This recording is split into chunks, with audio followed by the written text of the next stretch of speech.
নমস্কাৰ।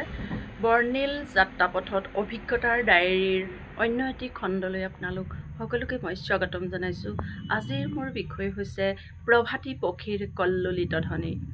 ধূসৰিত প্ৰান্তৰত প্ৰভাতী পক্ষীৰ স্নিগ্ধ মধুৰ গীতে বৰ্ণময় কৰি তোলে কৈশোৰৰ প্ৰতিটো পল। হৃদয়ৰ মাজত জাগ্ৰত হয় অফুৰন্ত পোহৰৰ ভাণ্ডাৰ।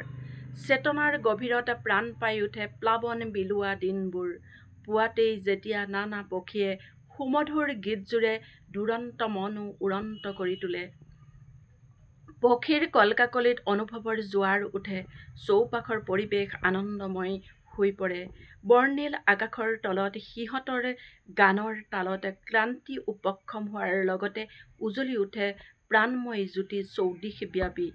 পদূলি মুখতে যেতিয়া চৰাই চিৰিকটিবিলাকে হেঁপাহেৰে খেলে, পৰিপূৰ্ণতাৰ আস্বাদত ইটোৱে সিটোৱে কিনো কথা পাতে, সিহঁতৰ লয়লাস ভংগীত মৰম আগলোৱা হৃদয় উঠলি উঠে।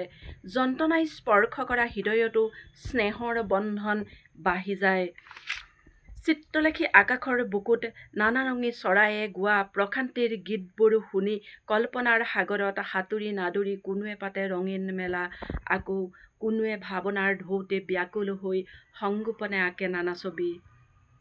সেয়েহে আমি প্ৰকৃতিৰ মাজত আনন্দমনে উমলি থকা পক্ষীকুলৰ কথা প্ৰত্যেকেই চিন্তা কৰা উচিত।